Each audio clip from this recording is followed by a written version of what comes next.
La figure d'Osiris est consubstantielle à l'Égypte.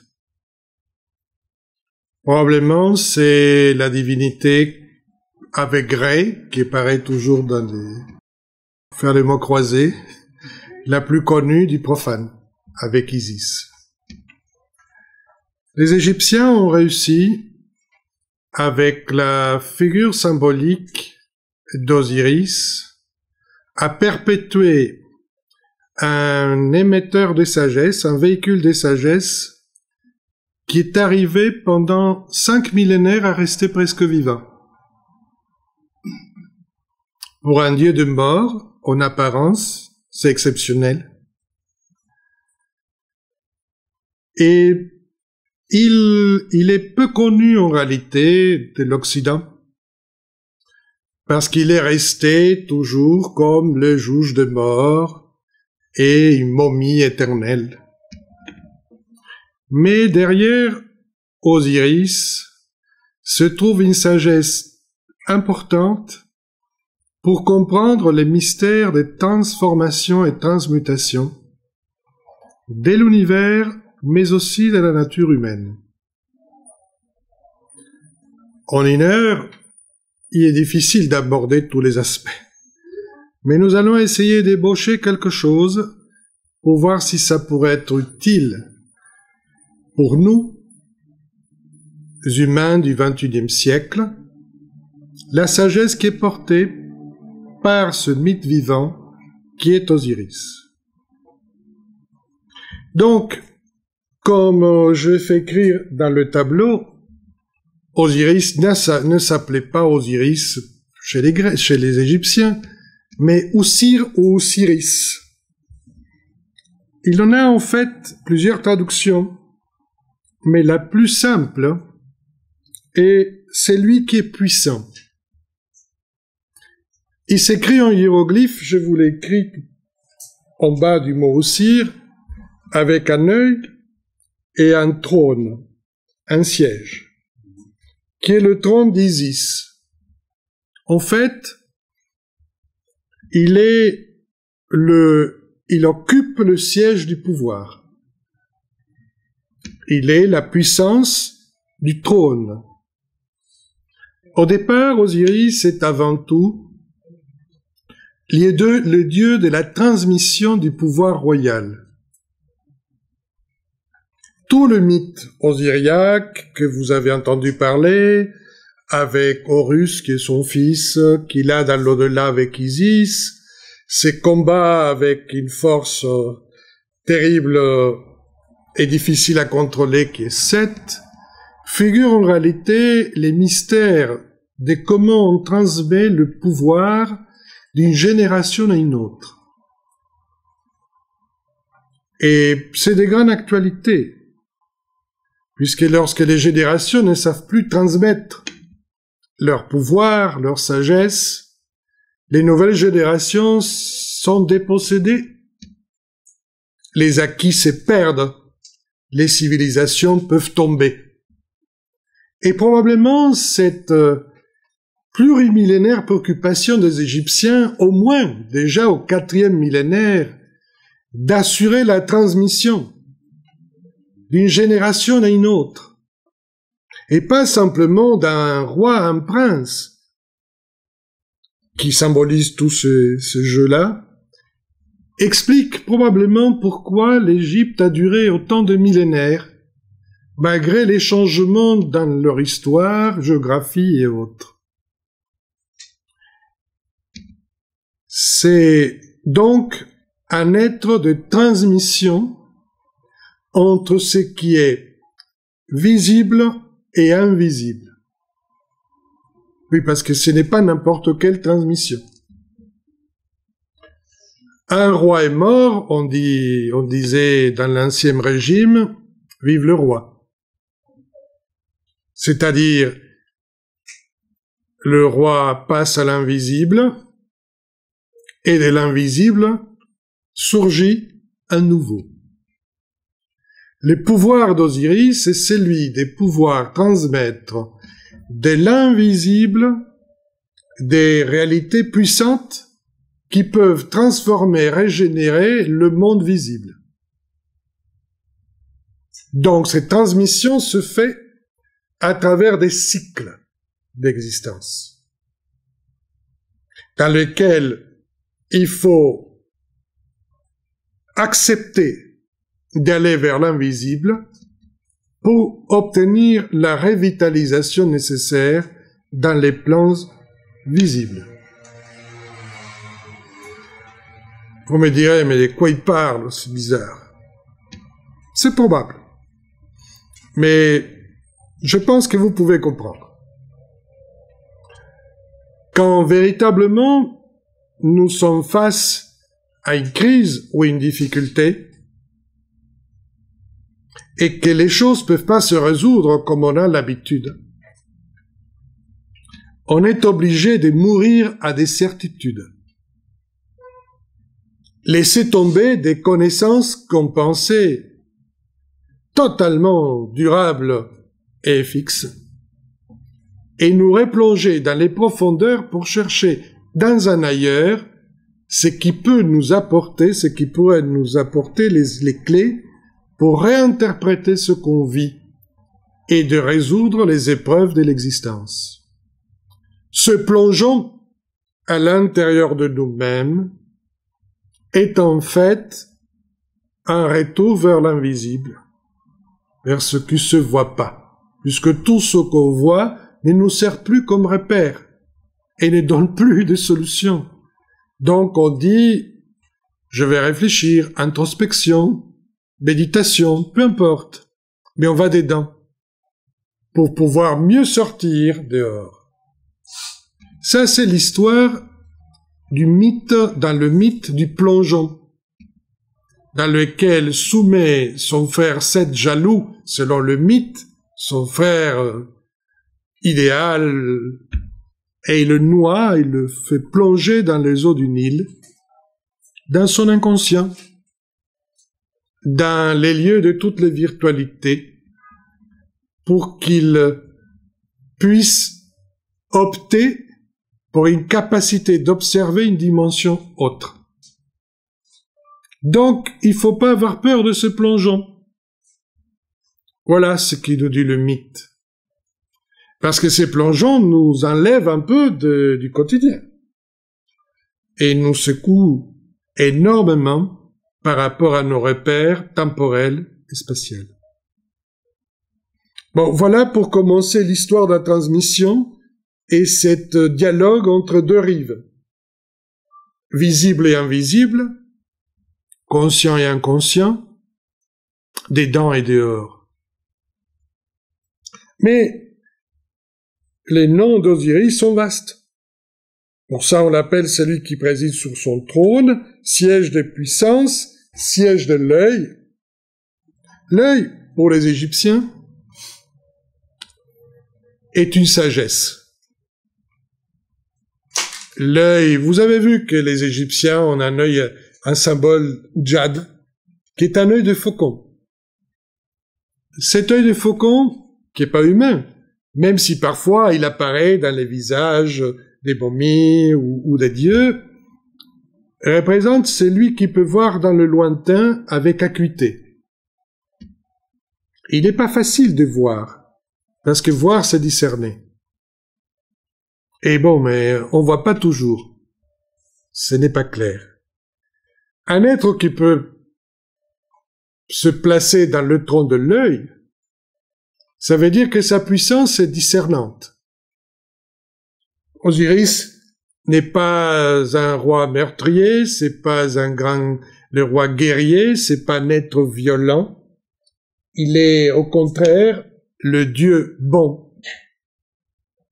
On l'appelle le Dieu bon. Il est bon et il apporte de bienfaits aux êtres humains. Lesquels? La civilisation. Il n'est pas simplement celui qui instruit les hommes dans les mystères de l'agriculture, auxquels en général on le relie populairement. Non, il transmet l'art, les principes moraux. C'est-à-dire, c'est très intéressant.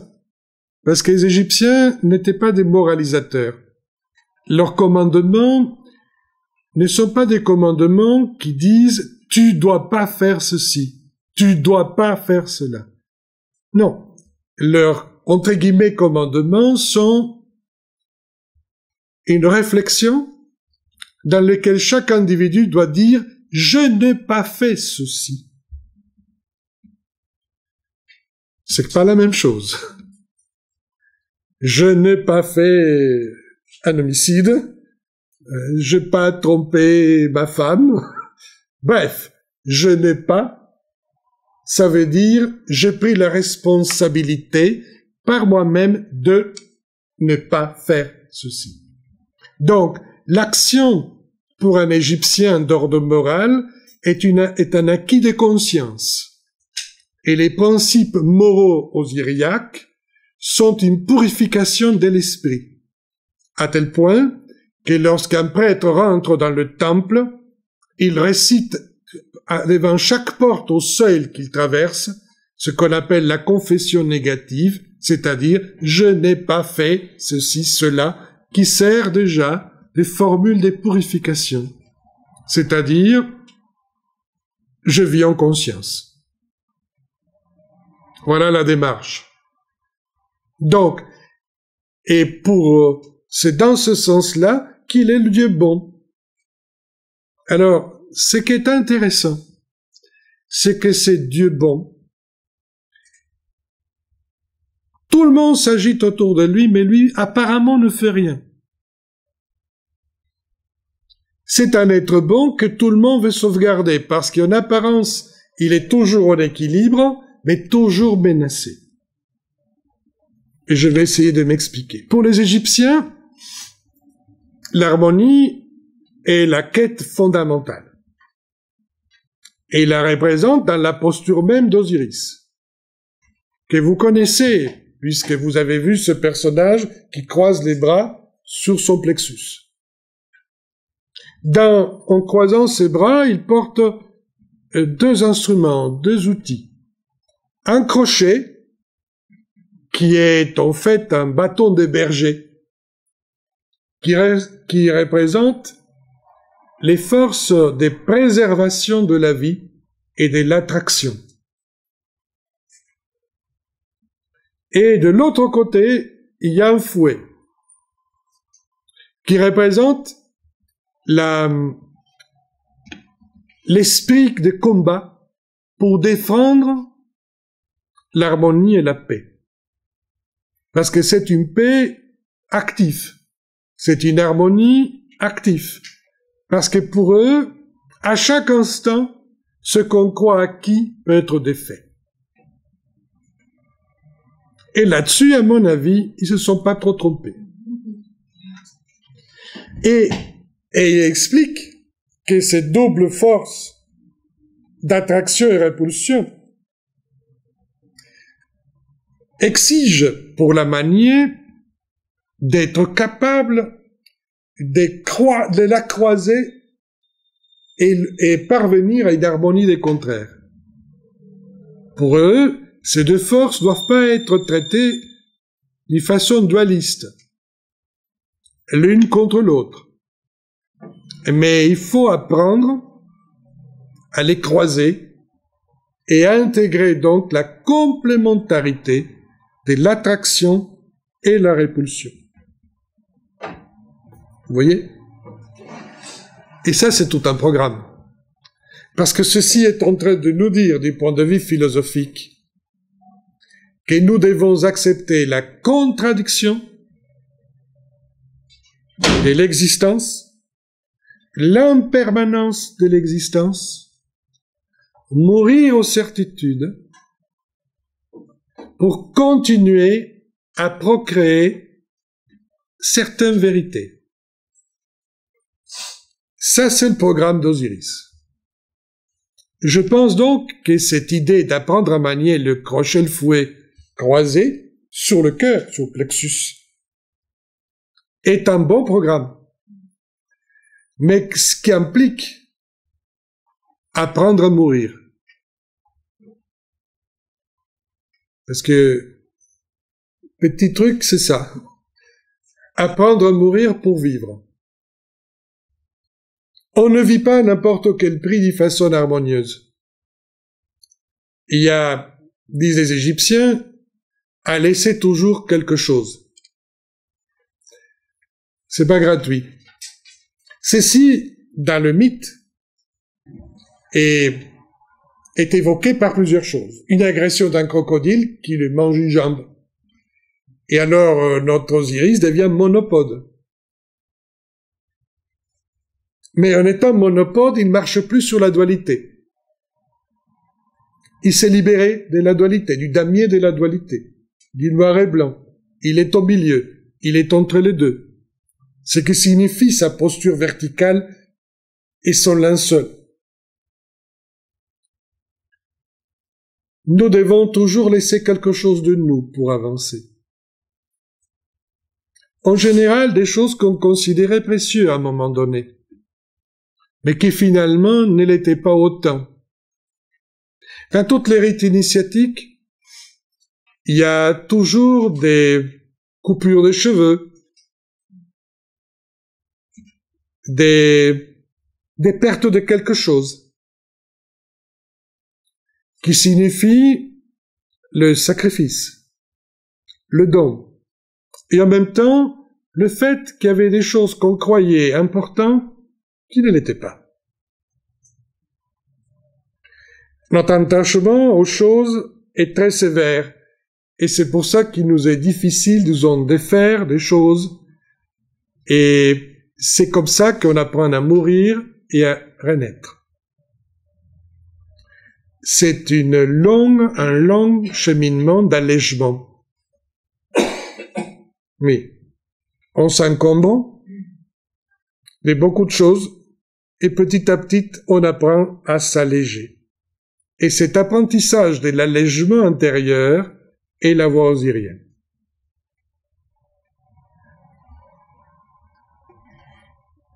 Parce que, comme il disait dans les textes, il faut apprendre à penser avec l'envie de s'envoler. Que vos pensées soient des envols, disent-ils. Les pensées qui s'envolent doivent être donc très légères. Quelqu'un qui pense lourd ne peut pas trop s'envoler. Et s'il ne peut pas s'envoler, il ne peut pas monter au-dessus de lui-même. Il ne peut pas se transcender.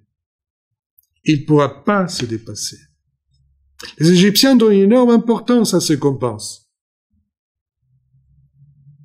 Oui.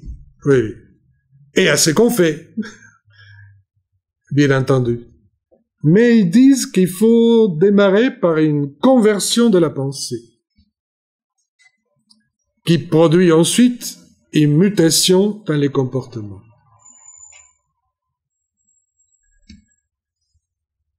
Avec quoi on pense en Égypte? C'est ça qui est intéressant. Avec le cœur. Oui. L'expression est très souvent utilisée dans les textes.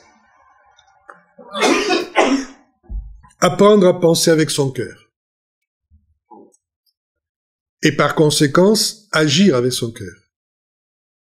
Le cœur, pour les Égyptiens, est la demeure de la conscience, ou de l'identité profonde de quelqu'un.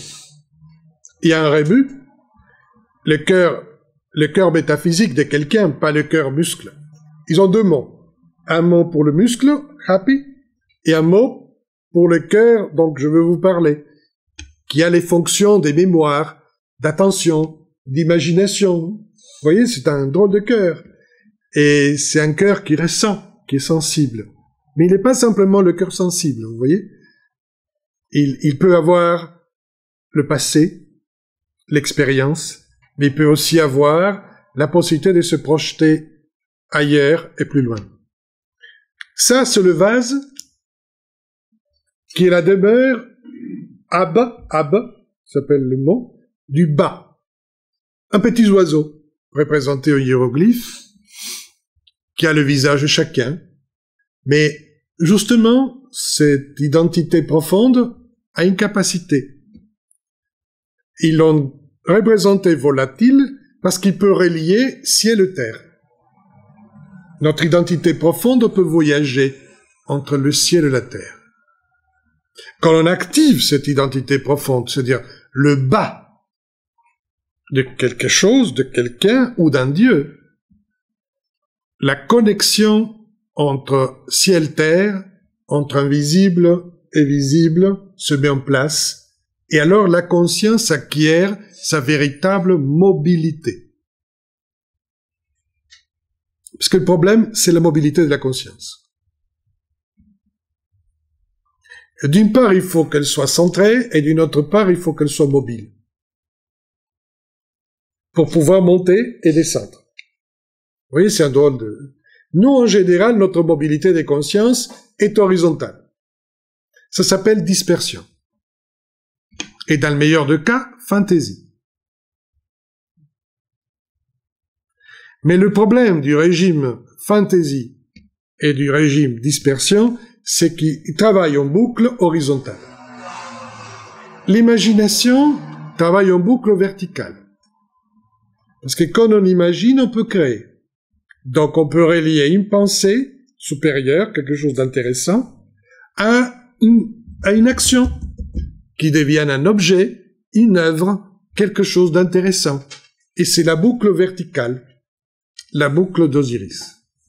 C'est pour ça que Osiris est le maître de l'invisible, qu'on appelle en égyptien Duat. Bien sûr, les morts sont dans l'invisible, mais c'est pas pour eux qu'il est là.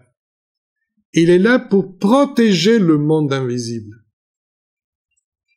Son corps, en réalité, est comme un corps, une circonférence qui circonscrit le monde invisible. Donc, rentrer en Osiris, ou devenir Osiris, veut dire qu'on peut s'introduire dans l'espace de l'invisible, de façon équilibrée, en harmonie des contraires. Et c'est pour ça qu'on l'appelle Unefer. Unefer veut dire celui qui est dans une condition éternellement bonne, c'est-à-dire perpétuellement régénéré. La régénération osiriaque n'est pas exactement corporelle, qu'on se comprenne bien. C'est une régénération qui part de l'intérieur. Parce que bon, le corps vieillit. On peut bien sûr toujours freiner un peu, mais à un moment donné, il n'en peut plus. La régénération dont on parle, c'est une régénération perpétuelle des consciences. Pour pouvoir être où il faut, quand il faut. Alors, je vais vous expliquer un peu ce concept qui conduit à la consubstantiabilité de la conscience. C'est un concept un peu baroque, mais pas facile, mais qu'il faut quand même... On va essayer de l'expliquer. J'aime bien le titre qu'ont donné les égyptologues à la fin du XIXe siècle aux différents plans de réalité qui concevaient les Égyptiens par rapport à l'univers, mais aussi par rapport à la constitution de l'homme. Ils les appelaient les 7 âmes d'Osiris. En réalité, c'est pas qu'il y a 7 âmes d'Osiris, mais qu'il y a 7 niveaux de conscience. La plus simple de ce niveau de conscience, c'est la conscience physique. Je pense que il faut commencer par là. Quand notre mental, notre conscience, peut conduire son physique en pleine conscience, nous sommes capables de mouvements et des possibilités d'action dans le monde matériel précises, soigneuses et harmonieuse. Si, par contre, quelque part, notre conscience diverge, le corps est laissé à sa propre inertie, à sa propre mécanicité et à son monde instinctif. Donc, la question de placer sa conscience dans le corps est un travail important, parce que ça nous permet de travailler avec intelligence et d'épargner de l'énergie plutôt que de perdre de l'énergie. C'est le premier pas. Et pour eux, quand on arrive à une certaine maîtrise de ces éléments-là, on peut passer à un deuxième échelon, qui est celui de pouvoir intégrer la conscience à nos énergies. Les énergies étaient signifiées par les Égyptiens par ce qu'ils appelaient l'ombre, ce qu'on peut traduire par l'ombre. Alors, l'ombre, qui est la silhouette de quelqu'un, comme l'ombre de quelqu'un, et représente cette idée que se faisaient les Égyptiens, c'est qu'on peut récupérer son énergie à l'ombre. Parce que pour un Égyptien, l'ombre est précieuse.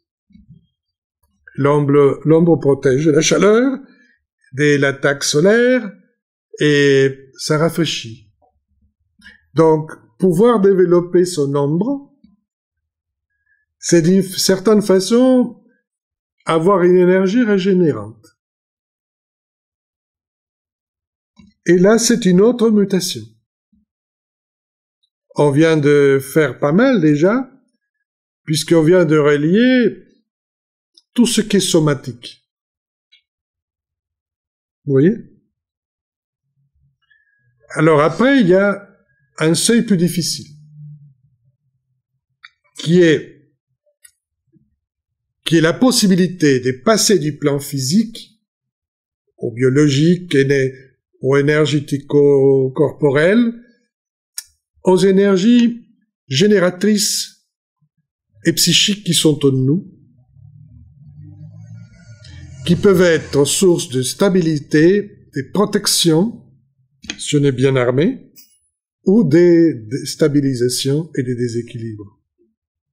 Là se situe un symbole ou un plan qu'on appelle le plan du K. K-A. Kar. Mal traduit par double. Parce que le double énergétique est l'ombre. Le K est une protection et le moule du corps. C'est très intéressant. Les Égyptiens pensent que d'abord on conçut une matrice psychique, mentale,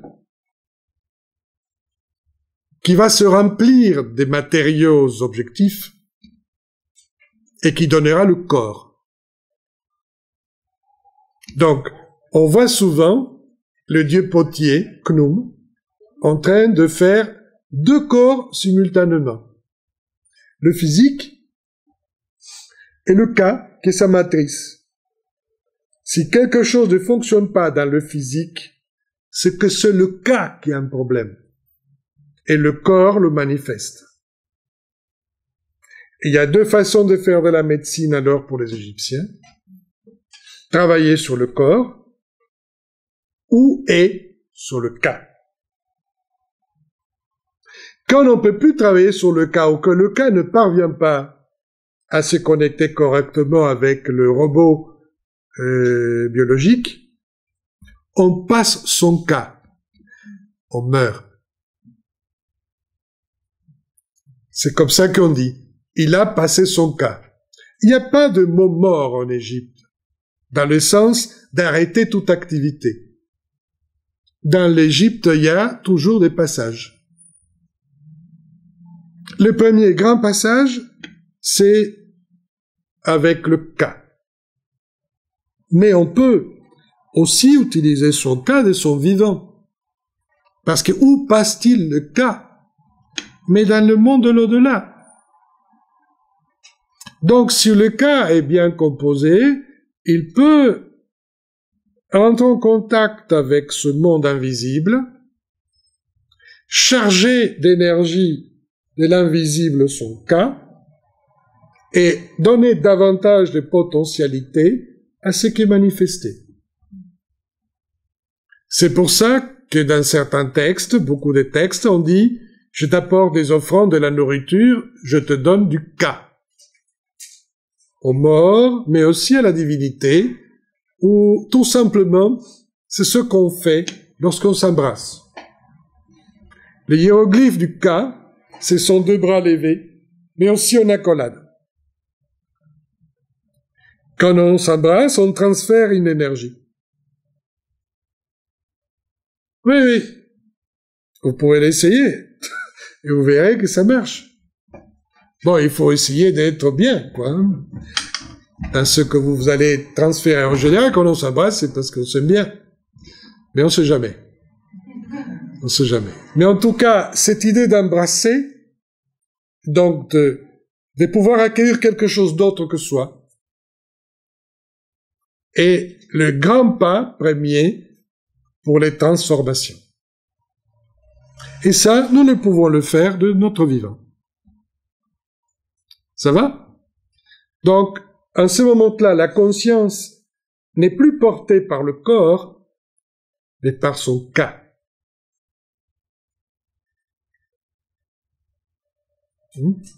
Parce que seul cas, c'est intermédiaire. Le seul du cœur est la suite. Puisque le cœur, dont je vous ai parlé, le cœur qui est la demeure de la conscience, est le témoin de l'identité. Vous savez certainement que les Égyptiens pensaient que quand quelqu'un mourait, à un moment déterminé, son cœur allait être jugé.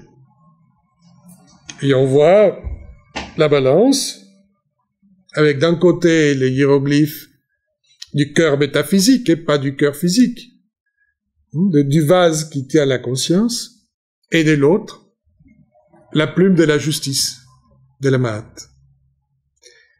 Et le cœur doit montrer qu'il est aussi léger que la plume. Donc, qu'il a bien purifié, fait toutes les purifications nécessaires. C'est ce jugement du cœur ou du témoin de l'âme,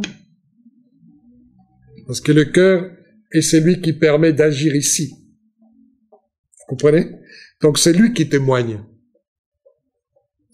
Les Égyptiens se méfient de l'intellect séparé du cœur. Donc non, parfois le mental dit à son cœur surtout, sois gentil, dis la vérité. Bon. Si on passe ce jugement, donc on est juste de cœur, mahakeru, juste de cœur, juste de voix, on peut franchir le seuil pour chercher un destin dans la dimension ou le royaume d'Osiris. Sinon, ça passe pas. On rediscutera, je vous explique. Il y a un jugement pour ça. Le jugement est pour savoir si cet individu peut continuer cette transformation dans l'au-delà jusqu'à arriver à être un être de lumière. Voilà, parce que je vais peut-être oublier de vous dire que tout ceci a comme objectif réintégrer la lumière. Pour les Égyptiens, nous sommes tous lumière. Mais il y a une lumière très solide comme les pierres. Il y a des lumières un peu moins solides comme les plantes. Et ainsi de suite. Tout ce qui existe, c'est de la lumière condensée, au moins condensée. Voilà l'idée qu'ils se font. Par conséquent, la transmutation finale ne peut être autre chose qu'une conscience lumineuse. Donc, même ces jugements, cœur, pouvaient se passer lors de l'initiation dans les temples pour des vivants. Parce qu'il est considéré cet jugement, ou ces épreuves de jugement, parce qu'il y a beaucoup d'épreuves à passer, comme des gages pour pouvoir officier devant le tabernacle. Parce que tous ne peuvent pas officier devant le tabernacle. Parce qu'il faut rentrer dans l'invisible pour officier dans le tabernacle, et pour ça il faut montrer qu'on est capable de pénétrer dans la dimension invisible et opérer de l'invisible, depuis l'invisible. Et donc, ce jugement se faisait aussi pour certains êtres en Égypte, pour les vivants. À partir de cette métamorphose dont je vous parle. Et donc, ça libérait l'acteur qui est dans le cœur, le bas, et parce que le bas était donc fluide, et qu'il pouvait donc voyager entre les plans, qu'il pouvait officier le prêtre. Sinon, c'est pas possible, parce que sinon, ce qu'il va faire, c'est que des gestes formels. Vous voyez, donc, il se passera rien. Il n'y aura pas de mystère, il n'y aura pas, quelque part, quelque chose de l'autre côté de l'existence qui vienne nous visiter ici. Donc, il n'y aura pas une véritable communion. Voilà l'idée qui se fait. Et c'est la même chose pour un individu.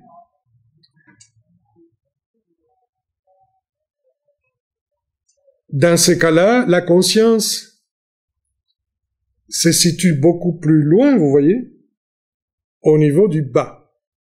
Tous les dieux ont un bas. Ou disons, plutôt, plusieurs bas. La différence entre nous et les dieux, c'est que les dieux ont plusieurs bas et nous un seul. C'est pour ça que les dieux peuvent être partout. Et nous, non. Voilà l'idée. Et quand ils faisaient une statue d'un dieu, les Égyptiens ne croyaient pas que la statue en pierre était en tant que telle une représentation de la divinité. Il y avait des rites très précis pour faire descendre un bas divin sur l'objet.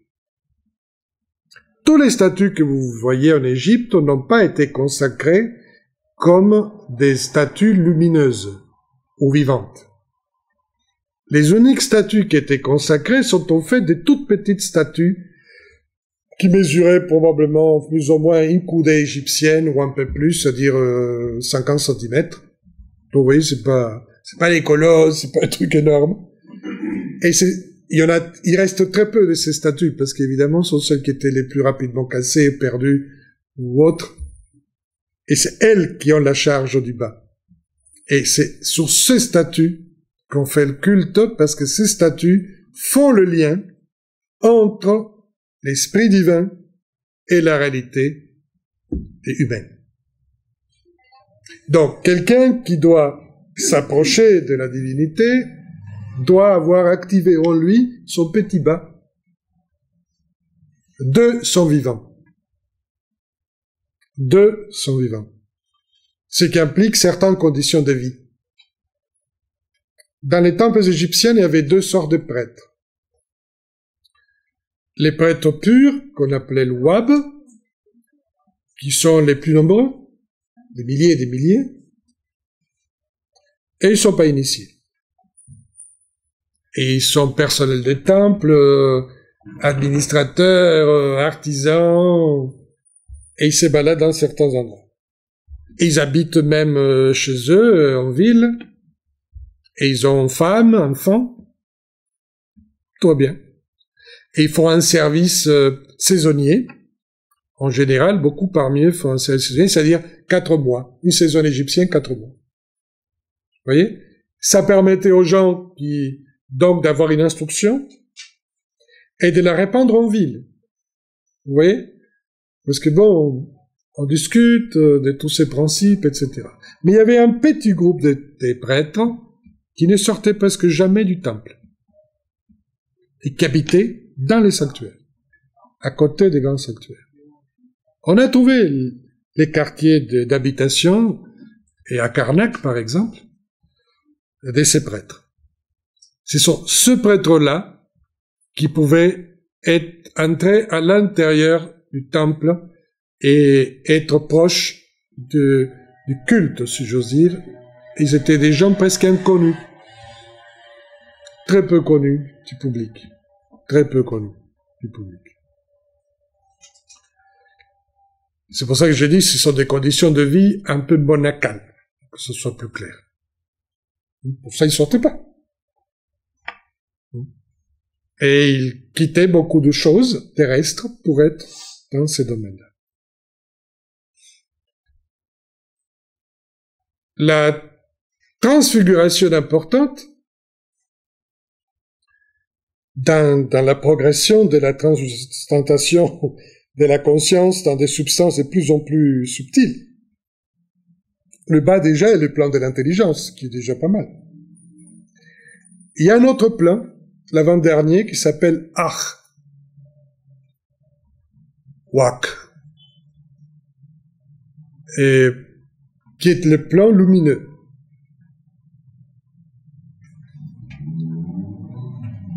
Pour arriver là, il faut que l'individu, et selon eux c'est plus facile à la mort, puisse relier sa conscience physique, le Ka et le Ba,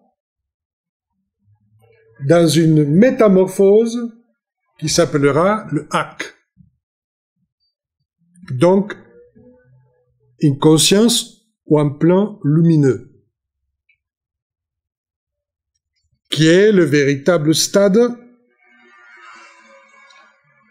qui permet ensuite d'acquérir un corps de gloire, selon les Égyptiens, qui est le 7e, dans lequel il y a la réunification des éléments, de toutes les composantes. Parce que comme vous voyez, au départ, il y a une multiplicité des choses, et à la fin, tout se réunit. Le Ak, qui permet d'être un Aku, donc un être lumineux, c'est-à-dire émetteur de lumière.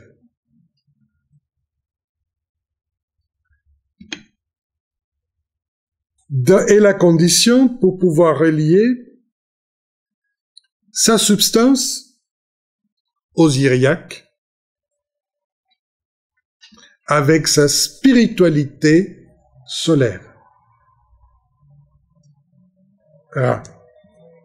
Il y a deux aspects toujours dans chaque être. Un lumineux, actif, combattant. Il y a un autre invisible, mais qui est capable de métamorphose et de tous les changements. La force osiriaque permet les métamorphoses que je suis en train de vous expliquer. Mourir en chose, renaître dans une autre, mourir à une autre, renaître dans une autre, etc. Jusqu'à qu'arrive un moment où les textes disent Osiris se repose en Ré et Ré se repose en Osiris. Union de deux, Sahu.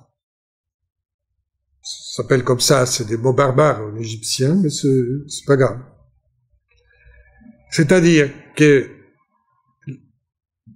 les différentes morts successives, qu'elles soient symboliques ou réelles, permettent une réunification de tous les éléments épars dont on est composé.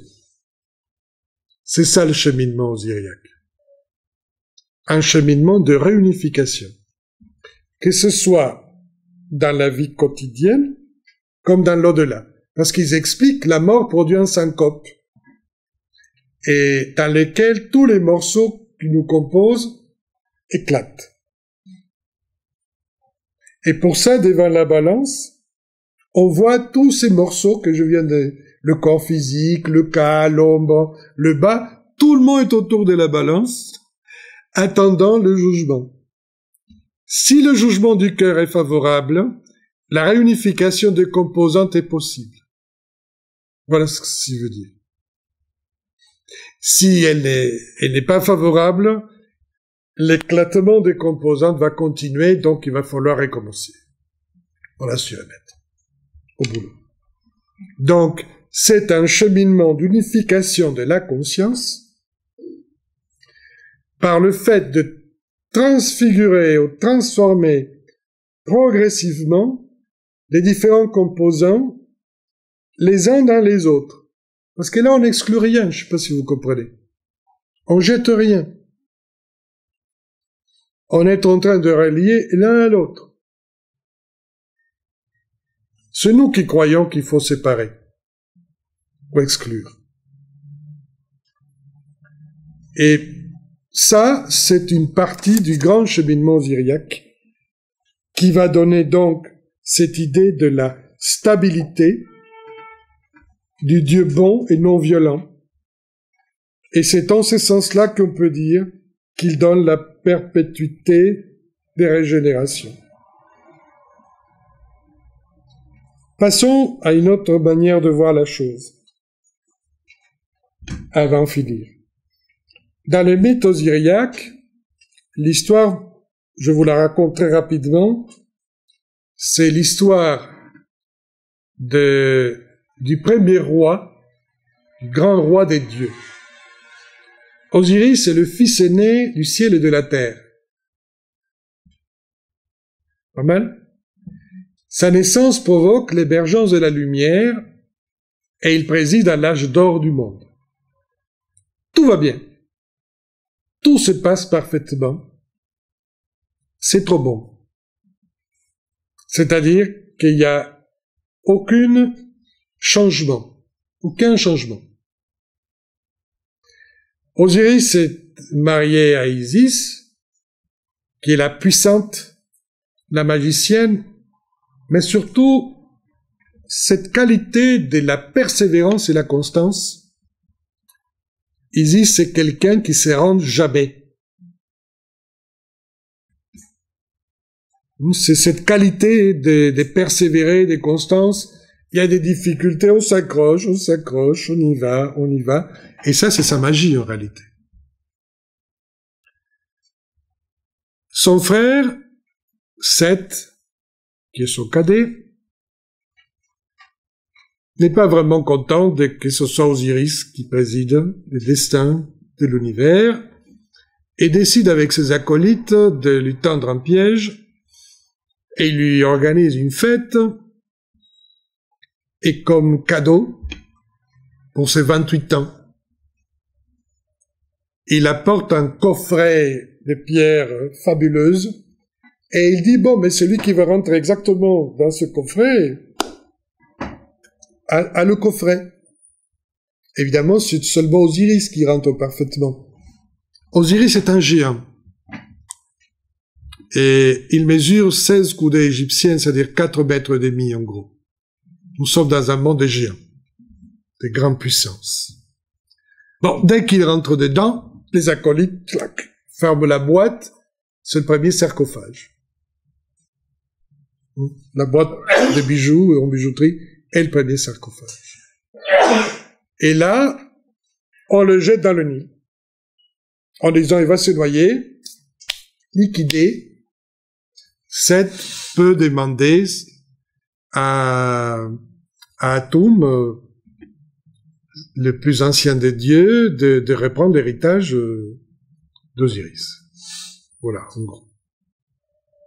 Isis ne s'accable pas et va chercher Osiris partout, et arrive jusqu'à Byblos, où s'est échoué le sarcophage, qui s'est entrouvert, et Osiris est somatisé dans un arbre. Il est réintégré dans un arbre comme l'esprit de la végétation qui pousse et de la verticalité qui monte vers le ciel. C'est là il le retrouve Isis. Je fais court. Il est inerte. Il est en train de perdre ses os, puisque vous savez que le cadavre, la première chose qu'il fait, c'est perdre les os, c'est lymphe. et c'est cette partie-là, que les périples aquatiques est en train d'expliquer, et le ramène au lieu de sa naissance, qui est dans le delta, pour essayer de le régénérer, de le réanimer, etc. Mais cette finalement, qui était parti, faisait une partie de chasse avec ses acolytes, retrouve le cadavre d'Osiris, le corps d'Osiris, monte à une colline, dépaisse le corps d'Osiris, tantôt 14, tantôt 16, tantôt 42 morceaux. En tout cas, là, nous ne sommes pas dans une noyade, mais dans un sacrifice rituel, des différenciations, d'éclatement, des dispersions, et il jette du haut de la montagne tous ces morceaux qui tombent dans différentes parties de l'Égypte, rendant l'Égypte Osiris. Ce qu'en fait, l'Égypte est le corps d'Osiris. De ce point de vue. Alors, il y a les pieds quelque part, la tête ailleurs. Bon. Isis revient, désespérée, elle ne se rend pas. Bon, elle le retrouve. Maintenant, le problème, c'est qu'est-ce qu'on va faire avec tous les morceaux? Anubis, dit fils illégitime d'Osiris, qui est le dieu chacal, le dieu chien, qui est celui qui ouvre les chemins, le mystagogue, celui qui conduit l'âme dans l'invisible, va apprendre à Isis le mystère de la momification, c'est-à-dire comment on refait un corps à nouveau. Mais le corps qui refait Anubis à nouveau n'est pas un corps biologique. Il fait un corps de gloire, un corps dans l'invisible. Pour résumer. Qui est représenté par la momie. La momie du corps est un corps desséché. Donc les viscères les plus importants sont prélevés pour éviter la putréfaction. C'est une œuvre de dessèchement, donc de purification, et disons par le feu, puisque c'est du sel qui va brûler tout ça. Au départ, c'était liquide, maintenant c'est solide et igné. Là va renaître Osiris, dans l'invisible, qui est sa demeure essentielle, et son bas, avec le bas d'Isis, leur âme, s'entrelacent, et c'est comme ça qu'est né Horus, l'enfant divin, qui a la tête de faucon pour signaler qu'il est été engendré dans le plan du bas et pas ici-bas. Qu'on se comprenne. Horus va combattre Seth, à la fin, il y a un arrangement, et la transmission de la royauté divine passe d'Osiris à Horus, et c'est Horus qui va les transférer aux êtres humains. C'est une descente de la transmission des sagesses qui s'est produite. Donc nous avons une sorte de triade qui représente en fait les différentes qualités d'Osiris. Osiris représente la volonté intrinsèque, la grande patience, la capacité d'être végétant. Alors on me dit, c'est quoi cette histoire? Parce qu'on l'appelle l'être végétant. Pour nous, un être végétant, c'est un légume. Mais l'être végétant dont on parle ici est cette terre féconde où à l'intérieur, les grains qu'on a semés, les actions, les idées, les pensées, les sentiments, vont germer. Et Osiris représente cette capacité de patience, de végétation, qui permet, à travers son corps emmailloté, entre guillemets, d'être une chrysalide, où vont surgir des êtres fleuris. C'est-à-dire que le potentiel de chacun devient réalité à l'intérieur de cette chrysalide des volontés. Isis représente tous les aspects de l'amour, de la dévotion, du dévouement, qui permettent à l'œuvre qui se passe à l'intérieur de s'alimenter d'énergie puissante. C'est pour ça qu'on voit dans les différents rites Isis et Anubis magnétiser le corps embaumé d'Osiris. C'est-à-dire l'apporter de l'énergie amoureuse. Horus est l'intelligence en action, l'être en combat de la vie. Chaque être humain est pour un Égyptien un Osiris et un Horus.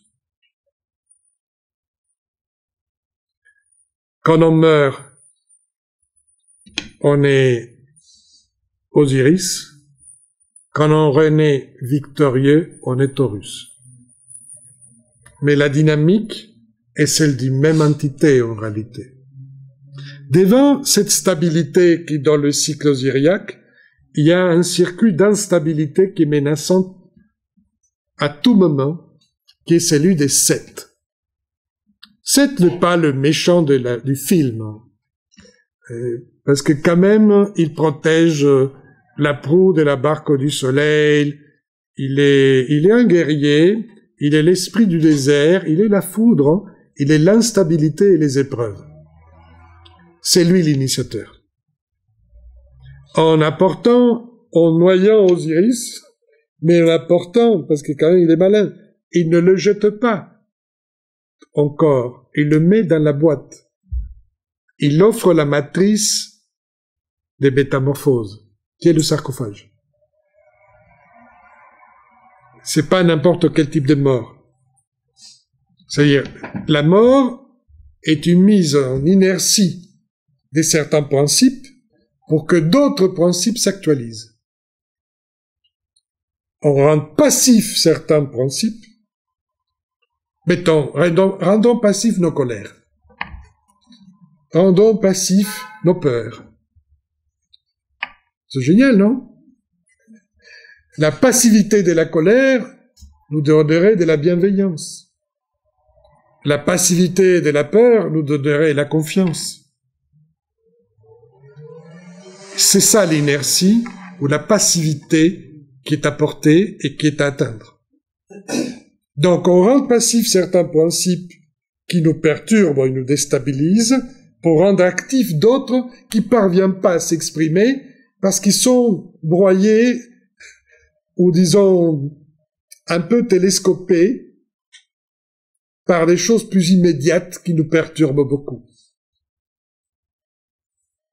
Et ainsi on peut découvrir des choses en nous qu'on ne soupçonnait pas. C'est ce qui est encore virtuel, potentiel, et qu'il faut développer. Donc cette instabilité et épreuve, oui, parce qu'à chaque instant, comme je vous l'ai dit au début, nous devons récupérer nos harmonies. C'est ça, l'harmonie osiriaque ou égyptien est basée sur la théorie des cycles. C'est-à-dire, rien n'est stable, mais tout se recrée, jamais exactement pareil, mais toujours renouvelé. Voilà des idées que je pense essentielles ou de base pour mieux comprendre la double mort d'Osiris, parce qu'il meurt 2 fois, et se reconstitue en fait physiquement et au niveau de l'invisible, et c'est simplement là qu'il peut procréer et s'unir aux choses. Donc ce sont les 3 étapes.